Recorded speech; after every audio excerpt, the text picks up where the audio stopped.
اعوذ باللہ من الشیطان الرجیم بسم اللہ الرحمن الرحیم یا بنی اسرائیل اذکروا نعمتی التی انعمت علیکم واوفوا بعہدی اوف بعہدکم وإیای فارہبون۔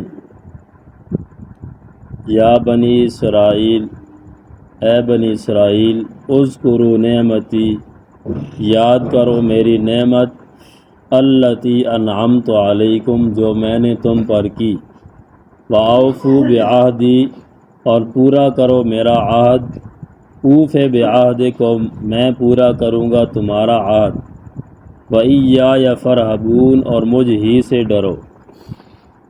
رکوع نمبر 5 کا پچھلے رکوع کے ساتھ رب، پہلے عام خطاب تھا یا ایھا الناس اعبدوا، اور اب یہاں سے خاص یہودیوں کو خطاب ہے یا بنی اسرائیل، اور ان کے لیے اصلاحی پروگرام۔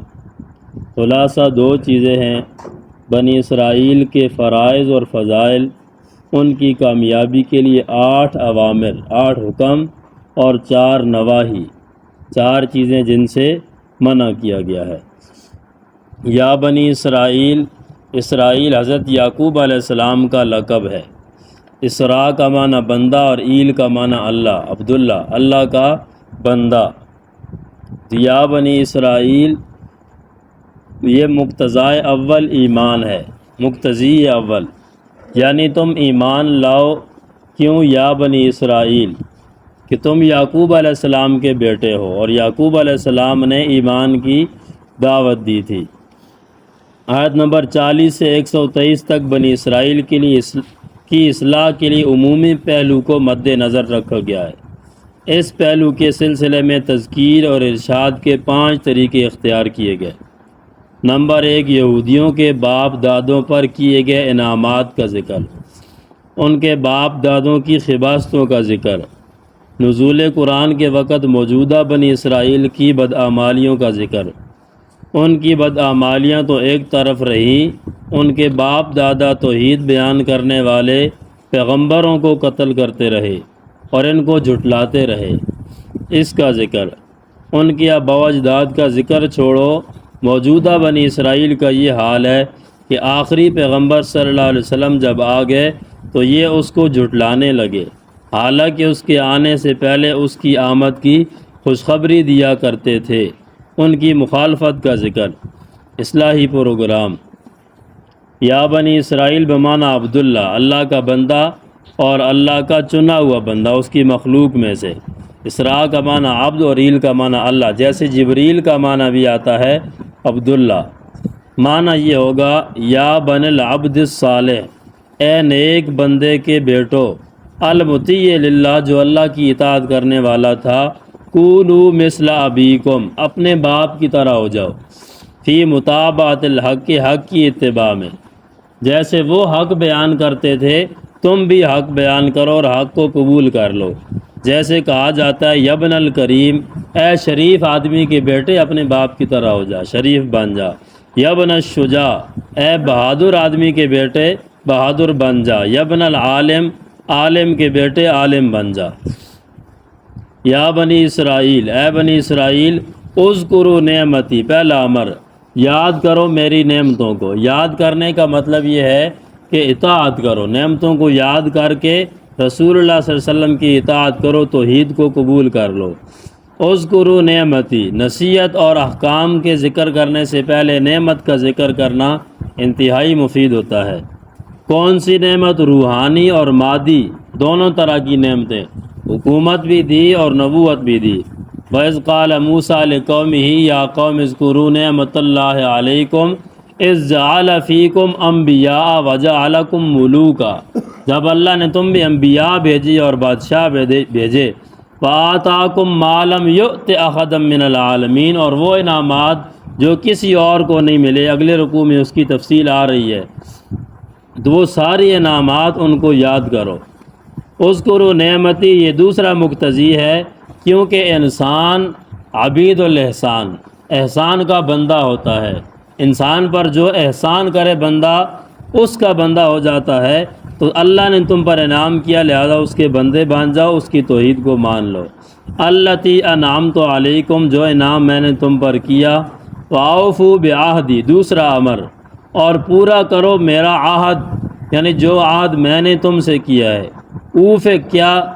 اوف بعہدکم، میں پورا کروں گا تمہارا عہد جو تم نے مجھ سے کیا ہے۔ اس کی تفصیل سورہ مائدہ میں ہے کہ وَإِذْ أَخَذَ اللَّهُ مِيثَاقَ بَنِي إِسْرَائِيلَ وَبَعَثْنَا مِنْهُمُ اثْنَيْ عَشَرَ نَقِيبًا وَقَالَ اللَّهُ إِنِّي مَعَكُمْ لَئِنْ أَقَمْتُمُ الصَّلَاةَ وَآتَيْتُمُ الزَّكَاةَ وَآمَنْتُمْ بِرُسُلِي وَعَزَّرْتُمُوهُمْ وَأَقْرَضْتُمُ اللَّهَ قَرْضًا حَسَنًا لَأُكَفِّرَنَّ عَنْكُمْ سَيِّئَاتِكُمْ وَلَأُدْخِلَنَّكُمْ جَنَّاتٍ تَجْرِي مِن تَحْتِهَا الْأَنْهَارُ، کہ اگر تم میرے نبی پر ایمان لاؤ گے، اس کی عزت کرو گے، نماز پڑھو گے، زکوٰۃ دو گے، تو میں تمہارے گناہوں کو مٹا دوں گا اور تمہیں جنت میں داخل کروں گا۔ تو یہ ہے بنی اسرائیل کا اور اللہ کا عہد۔ دوسرا اوف بعہدکم، کہ آخری نبی پر ایمان لائیں گے، یہ والا عہد پورا کرو، میں تمہیں جنت دوں گا۔ مقتضی نمبر اوفو بعہدی، تیسرا مقتضی سخن پروری، کہ میں نے تم سے عہد کیا ہے۔ اوف بعہدکم، چوتھا مقتضی ایمان کا، کم از کم تجارتی معاملہ تو کر لو، ایسے ایمان نہیں لاتے تو تجارت والا معاملہ لینا دینا تو کر لو، میں جنت دے دوں گا، تم بدلے میں ایمان لے آؤ، رسول پر ایمان لے آؤ، توحید کو مان لو۔ وَإِيَّايَ فَارْهَبُونِ، اور مجھ ہی سے ڈرو، صرف مجھ ہی سے ڈرو، عوام سے نہ ڈرو اور اپنے معتقدین سے نہ ڈرو کہ ان کا اعتقاد نہ رہے گا۔ یہاں آ رہا ہے فَارْهَبُونِ اور آگے آ رہا ہے وَإِيَّايَ فَاتَّقُونِ، مجھ ہی سے ڈرو۔ فَارْهَبُونِ اور فَاتَّقُونِ دونوں میں فرق کیا ہے؟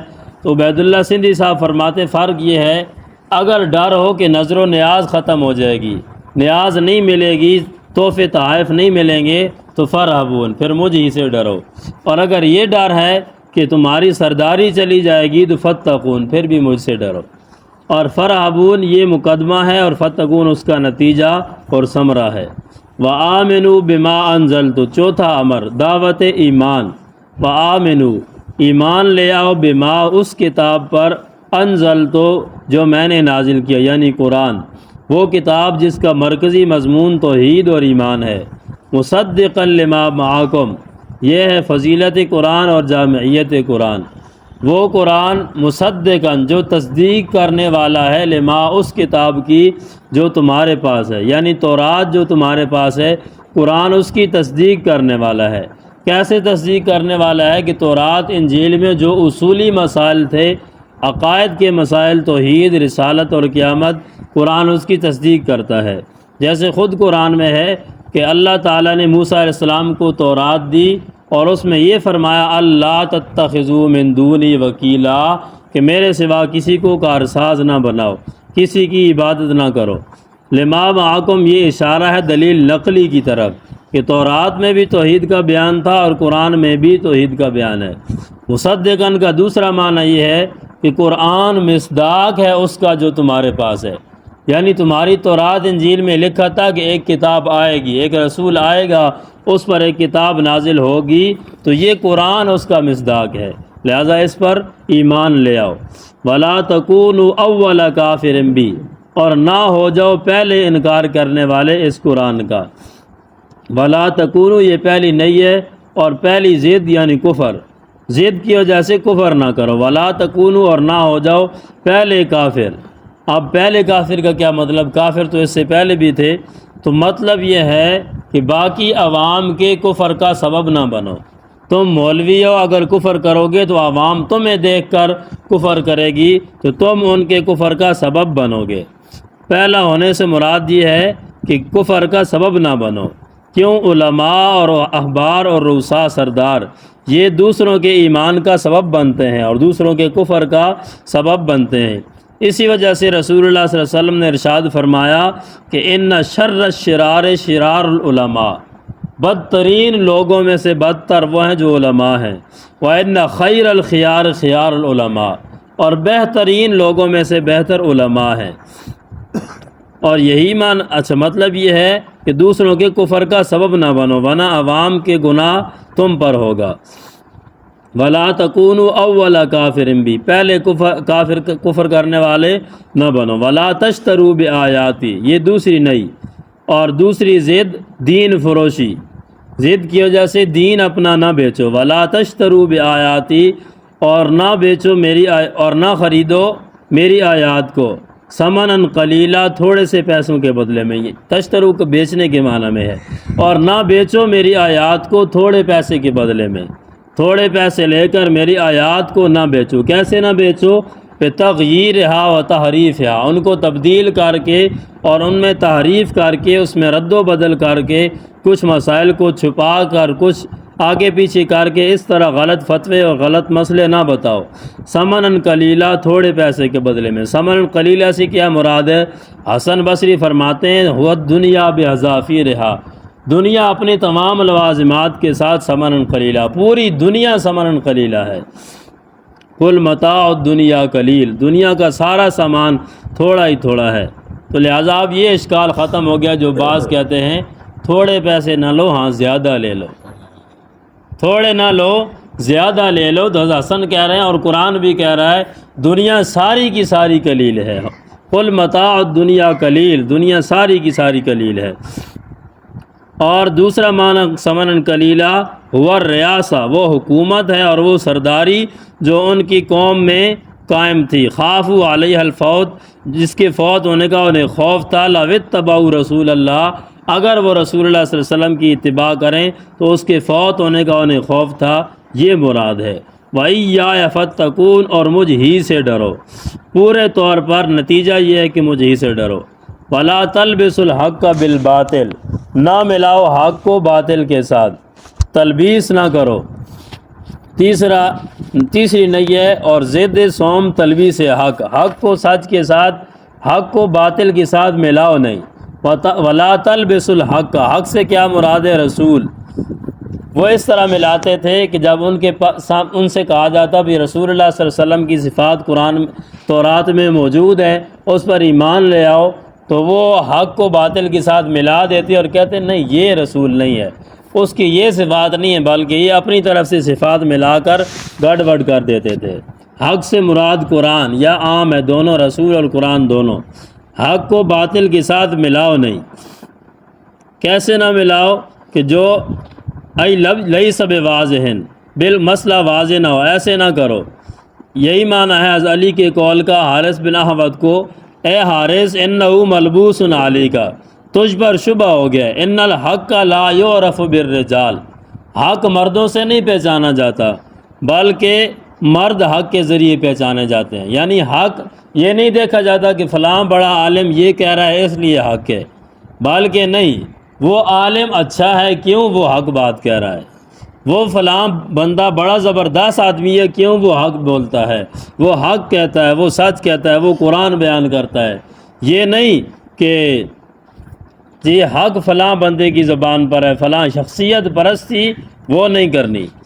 من اللبس، لبس یہ بھی ہے کہ جو رؤساء اور علماء اور سردار گڑھتے تھے، اپنی طرف سے بناتے اور اللہ کے راستے سے اور اللہ کے نبی پر ایمان لانے سے روکتے تھے، گمراہی اور جہالت کی وجہ سے۔ وہ یہ کہ دین کے اصولوں کو بدعات کے ساتھ ملا دیتے تھے، اور وہ چیزیں کہ جو اللہ نے لازم نہیں کی کتاب اللہ پر وہ زیادہ کر دیتے تھے، اور مختلف قسم کی تعویلات کرتے تھے۔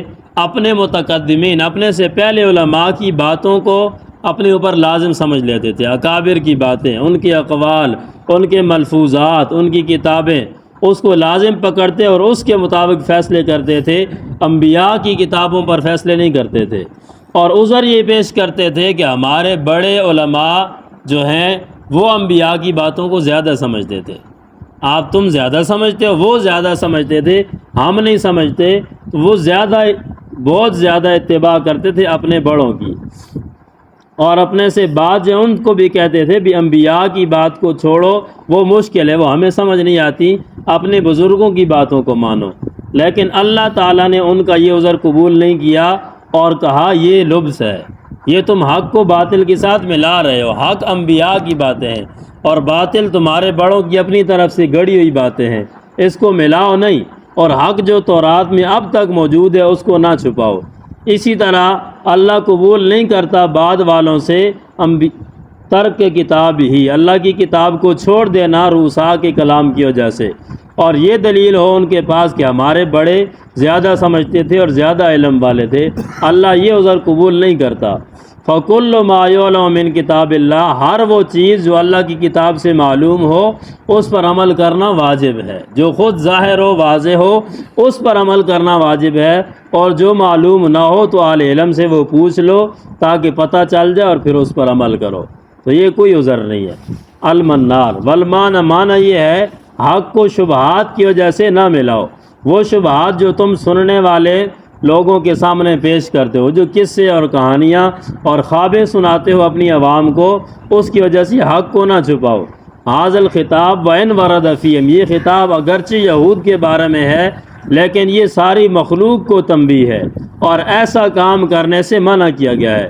بس خطاب لفظاً خاص ہے لیکن معنی اس کا عام ہے۔ آیت کا معنی یہ ہے کہ جو حق کو جاننے والا ہے اس پر لازم ہے کہ وہ حق کا اظہار کرے، اور حق کو چھپانا اس پر حرام ہے۔ از تفسیر کبیر، حق چھپانا اس پر حرام ہے۔ وَلَا تَلْبِسُوا الْحَقَّ بِالْبَاطِلِ، حق کو باطل کے ساتھ نہ ملاؤ، خوابوں کے ساتھ، کہانیوں کے ساتھ۔ وَتَكْتُمُوا الْحَقَّ، اور حق کو نہ چھپاؤ، یہ چوتھی نہیں ہے، اور چہارم کتمان حق کو نہ چھپاؤ۔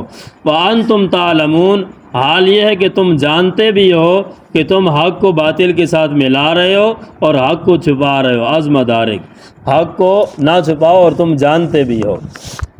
اسی طرح باقی بدعات اور واقعات اور قصے اور کہانیاں وہ بیان کر کے حق کو گڑبڑ بھی نہ کرو اور حق کو چھپاؤ بھی نہیں، بلکہ حق کو بالکل واضح کرو۔ وآخر الدعوان